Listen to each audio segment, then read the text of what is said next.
데이트 통장요? 그거 합리적인 거 아닙니다. 심리학적으로는 언제든 도망갈 준비를 하는 거죠.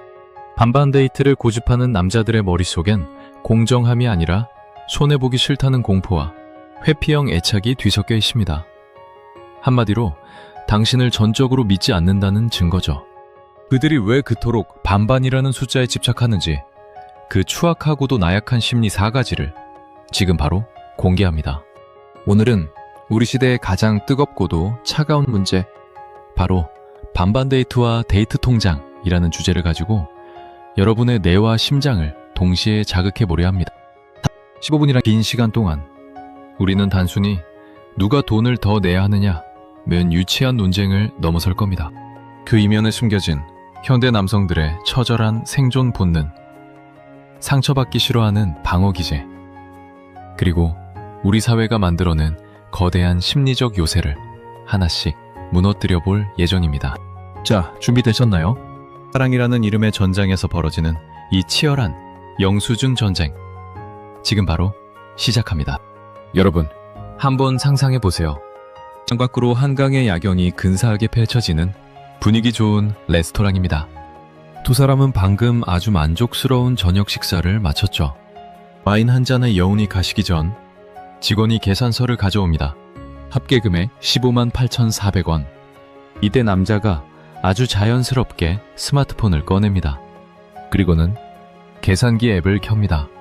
예모 18,400, 나누기 2. 부가값은 79,200원. 남자는 아주 정중하고도 명확하게 말합니다.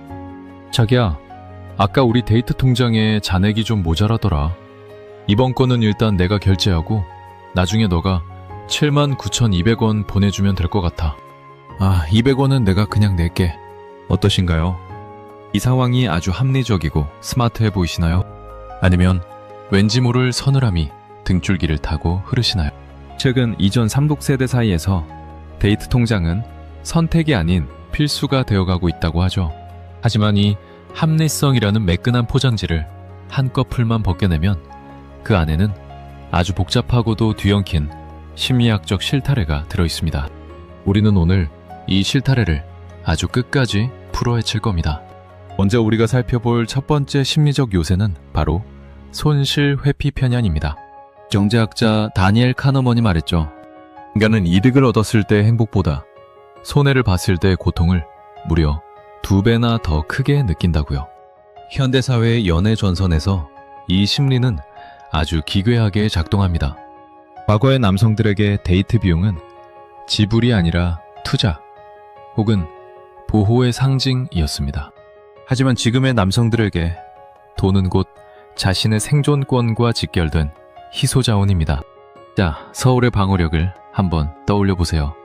북한군이 내려올 때 우리 군은 철저하게 지형지물을 이용해 방어선을 구축합니다. 아파트 단지 하나하나가 거대한 요새가 되고 좁은 골목길은 적의 진입을 막는 함정이 되죠. 반데이트를 고집하는 남자의 심리도 이와 정확히 일치합니다. 그들에게 연애는 함께 누리는 축제가 아니라 내 자원을 호시탐탐 노리는 적군으로부터 내 지갑을 지켜내야 하는 수성전에 가깝습니다. 내가 이 여자에게 이만큼 썼는데 만약 헤어지면? 만약 이 여자가 나를 이용하는 거라면? 이런 불안감이 머릿속에 지뢰처럼 매설되어 있는 겁니다. 그들은 1원 단위까지 나누는 행위를 통해 심리적 안전지대를 구축합니다. 딱 내가 쓴 만큼만 냈으니 나는 손해보지 않았다 라는 안도감이죠. 그런데 말입니다, 여러분. 이 안도감의 대가가 무엇인지 아십니까? 바로 설렘의 실종입니다. 상대방을 위해 기꺼이 손해를 보겠다는 마음이 사라진 자리에 남는 것은 차가운 엑셀 파일 뿐입니다. 서울 시내 한복판에 탱크를 배치하면 방어력은 올라가겠지만 시민들의 일상은 파괴되는 것과 똑같은 이치입니다. 이제 두 번째 챕터로 넘어가 보죠. 바로 회피형 애착과 심리적 거리두기의 문제입니다. 여러분, 혹시 연애하면서 이런 기분 느껴보신 적 있나요? 상대방과 분명 같이 있는데 왠지 모르게 거대한 유리벽이 가로막고 있는 것 같은 기분 말이죠. 데이트 통장을 강력하게 주장하는 남성들 중 상당수가 이 유리벽을 스스로 치는 회피형일 가능성이 높습니다. 심리학적으로 돈은 에너지이자 연결입니다. 누군가에게 돈을 쓴다는 건 나의 에너지를 상대방에게 흘려보내는 행위죠. 그런데 이것을 정확히 5대5로 차단한다는 건 나는 너와 깊게 얽히고 싶지 않다는 무의식적인 선언입니다. 우리는 언제든 영수 중 하나로 깔끔하게 정리될 수 있는 관계라는 선을 긋는 것이죠. 이건 마치 전쟁터에서 후퇴로를 미리 확보해두지 않으면 불안해서 싸우지 못하는 병사와 같습니다. 언제든 도망칠 준비를 하고 있는 사람이 어떻게 전력을 다해 사랑할 수 있겠습니까? 이유를 하자면 이건 서울의 한강 방어선과 같습니다. 강국이 뚫리면 강남으로 도망가기 위해 다리를 끊어버릴 준비를 하는 것과 비슷하죠. 상대방이 내 삶에 너무 깊숙한 곳까지 들어오지 못하도록 돈이라는 장벽을 세워두는 겁니다. 우리는 평등한 관계야 라는 말은 아주 좋은 명분이죠. 하지만 그 명분 뒤에 숨은 진실은 나는 너에게 상처받기 싫고 너에게 내 모든 것을 내어줄 용기가 없다 는 두려움입니다. 정말 비겁하지 않나요? 하지만 이것이 현실입니다. 자, 이제 세 번째로 들어가 보겠습니다. 여기서부터가 정말 흥미로운 지점입니다. 바로 사회적 시장과 공동체적 시장의 충돌입니다. 행동 경제학자 댄 에리얼리가 아주 재미있는 실험을 했습니다. 추수감사절에 장모님이 차려준 맛있는 요리를 먹고 나서 사위가 장모님 정말 맛있네요. 여기 요리값으로 $50 드릴게요. 라고 하면 어떻게 될까요? 장모님은 기뻐하실까요? 아니면 뒷목을 잡고 쓰러지실까요? 당연히 후자입니다. 가족, 친구, 연인 사이에는 공동체적 시장의 규칙이 적용됩니다.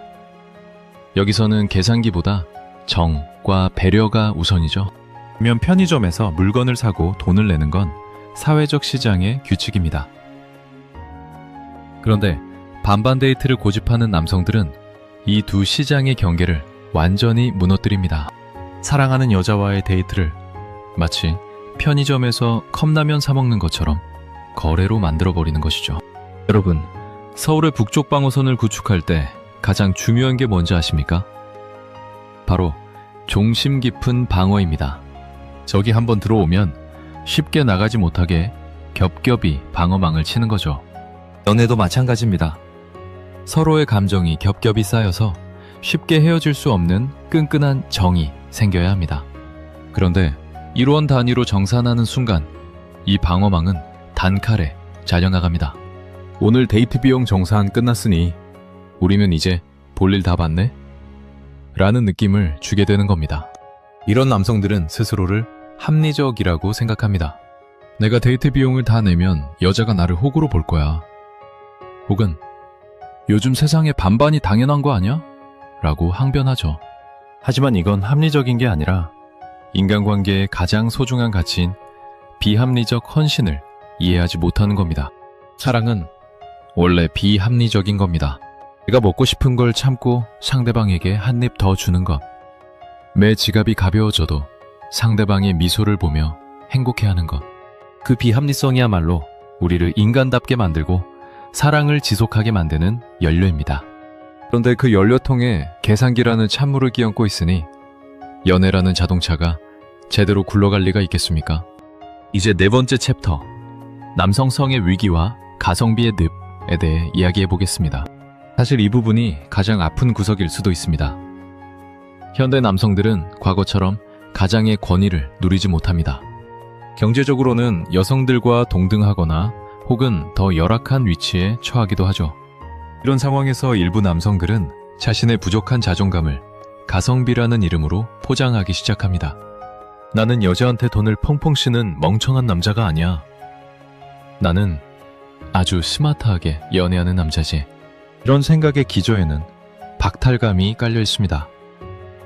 내가 가진 것이 적으니 그것을 절대 뺏기지 않겠다는 처절한 몸부림이죠. 이건 마치 서울의 도심 방어선이 무너질 것 같으니까 아예 시청 건물 앞까지 바리케이트를 치고 농성하는 것과 같습니다. 여유가 없으니 마음의 문도 좁아지는 겁니다. 그들은 데이트 통장을 마치 대단한 선지문물인 것처럼 포장하지만 사실 그건 자신의 가난한 마음을 들키지 않으려는 가련한 가면일 뿐입니다. 여러분, 진짜 부자는 돈이 많은 사람이 아니라 마음을 쓸 줄 아는 사람이라는 말이 있죠. 반반데이트에 집착하는 남자는 결국 상대방에게 이런 메시지를 주는 겁니다. 나는 너를 위해 내 소중한 자원을 조금이라도 낭비할 생각이 없어. 너는 딱 내가 쓴 만큼의 가치만 있는 사람이야. 정말 끔찍하지 않나요?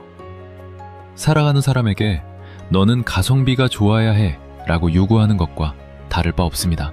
서울의 남산타워가 아름다운 건 그 높이 때문이 아니라 거기서 바라보는 풍경과 함께하는 사람 때문입니다. 그런데 남산타워 입장료를 누가 낼지 싸우고 있다면 그 풍경이 눈에 들어오겠습니까? 그들은 풍경을 포기하고 입장료 영수증만 챙기고 있는 셈입니다. 자, 이제 40분 배장정의 절반을 넘어섰습니다. 여기서 잠깐 숨을 고르고 우리가 진짜로 물어야 할 질문을 던져보겠습니다. 도대체 왜? 무엇이 이토록 건강한 남성들을 계산기 괴물로 만들었을까요? 단순히 그들이 인색해서일까요? 아니면 우리 사회의 시스템이 그렇게 만든 걸까요? 우리는 여기서 확증 편향이라는 심리 기제를 들여다봐야 합니다. 인터넷 커뮤니티에는 매일같이 자극적인 사연들이 올라옵니다. 여친이 데이트 비용 한 푼도 안 내서 헤어졌어요. 데이트 통장 거부하는 여자는 걸러야 하나요? 이런 글들을 읽으며 남성들은 집단적인 공포를 학습합니다. 내가 먼저 방어선을 치지 않으면 나는 호구가 되겠구나. 이건 마치 서울 도심에 실제로 적이 나타나지도 않았는데 가짜뉴스를 듣고 시민들이 모두 방공호로 숨어버리는 것과 같습니다. 실제 내 눈앞에 있는 사랑스러운 연인을 보는 게 아니라 인터넷 속의 괴물 같은 이미지를 보고 연애를 하는 거죠. 상대방이 오늘 나를 위해 얼마나 예쁘게 차려입고 나왔는지, 나를 보며 얼마나 환하게 웃어주는지는 보이지 않습니다. 오직 이번 달 데이트 통장에 입금된 액수만 보일 뿐입니다. 이건 일종의 심리적 거세입니다. 남성으로서의 관대함, 포용력, 그리고 누군가를 책임지겠다는 용기를 스스로 거세해버린 겁니다. 그리고는 나는 공정해! 라고 외치며 스스로를 위로하죠. 하지만 그 공정함은 무덤 속의 평화와 같습니다. 아무런 갈등도 없지만 아무런 생명력도 없는 상태 말이죠. 여러분, 서울의 방어력을 이야기할 때 가장 중요한 건 무기체계가 아닙니다. 바로 수호 의지입니다. 내 도시를, 내 가족을 지키겠다는 뜨거운 마음이죠. 돈에도 마찬가지입니다. 이 관계를 지키겠다는 의지가 있다면 돈은 부차적인 문제가 됩니다. 내가 좀 더 낼 수도 있고 상대방이 좀 더 낼 수도 있습니다. 중요한 건 누가 더 많이 맺느냐가 아니라 우리가 서로를 얼마나 아끼느냐입니다. 그런데 반반 데이트는 이 마음의 자리에 숫자를 앉혀버렸습니다. 주객전도도 이런 주객전도가 없습니다. 자, 이제 결론을 향해 달려가 보겠습니다. 반반 데이트를 하는 남자의 심리, 그 핵심은 결국 불안입니다. 나 자신에 대한 불안, 상대방에 대한 불신, 그리고 미래에 대한 공포가 만들어낸 슬픈 결과물입니다. 그들은 계산기를 두드리며 자신의 안전을 확보했다고 믿지만 사실은 가장 중요한 사랑의 본질을 잃어버리고 있습니다. 여러분, 서울시청역 근처를 걷다 보면 수많은 빌딩이 보입니다. 그 빌딩들이 아무리 높고 견고해도 그 안에 사람이 살지 않으면 그건 그냥 거대한 콘크리트 덩어리일 뿐입니다. 여러분의 연애도 마찬가지입니다. 데이트 통장이라는 견고한 시스템을 만들고 1원 단위까지 정산하는 철저한 규칙을 세워도 그 안에 상대방에 대한 무조건적인 애정이 없다면 그 연애는 그냥 비즈니스일 뿐입니다. 만약 여러분의 남자친구가 데이트 통장을 제안한다면 혹은 반반 결제에 집착한다면 그에게 이렇게 물어보세요. 자기는 내가 손해를 보게 할까봐 무서운 거야? 아니면 나를 그만큼 사랑하지 않는 거야? 이 질문에 남자가 당황하며 합리성과 공정성을 들먹인다면 그는 아직 사랑할 준비가 되지 않은 사람일 가능성이 높습니다. 진짜 사랑은 나를 지키는 게 아니라 나를 기꺼이 잃어버리는 경험입니다. 상대방을 위해 내 것을 내어주고도 아깝지 않은 그 신비로운 경험 말이죠. 서울의 한강이 그 넓은 폭을 유지하며 도심을 가로지를 수 있는 건 끊임없이 자신을 비워 바다로 흘려보내기 때문입니다. 가두어둔 물은 썩기 마련이고 계산하는 사랑은 식기 마련입니다. 자, 이제 오늘 긴 이야기를 마무리하겠습니다. 긴 시간 동안 여러분과 함께 나눈 이야기들이 여러분의 연애관에 작은 파동을 일으켰기를 바랍니다. 연애는 수학이 아닙니다. 연애는 시이고 예술이며 때로는 무모한 모험입니다. 계산기를 던져버리세요. 그리고 상대방의 눈을 보세요. 그 눈 안에 비친 당신의 모습이 그 어떤 영수증의 숫자보다 훨씬 더 눈부시게 빛나고 있을 겁니다. 서울의 방어력은 미사일에서 나오는 게 아니라 그 도시를 사랑하는 사람들의 마음에서 나오듯 여러분의 연애를 지키는 방어력도 돈에서 나오는 게 아니라 서로를 향한 아낌없는 마음에서 나옵니다. 계산기 없는 연애, 조금 손해보더라도 마음껏 사랑하는 연애, 그런 연애를 하시길 진심으로 응원합니다. 지금까지 염의 심리 맛집이었습니다. 오늘 이야기가 흥미로우셨다면 구독과 좋아요, 그리고 여러분의 생각을 댓글로 남겨주세요. 데이트 비용 때문에 고민했던 여러분의 사연, 혹은 나만의 멋진 연애 철학이 있다면 언제든 환영입니다. 다음번에는 더 깊이 있고 더 날카로운 주제로 여러분을 찾아오겠습니다. 감사합니다. 여러분, 오늘도 계산기 말고 사랑하세요.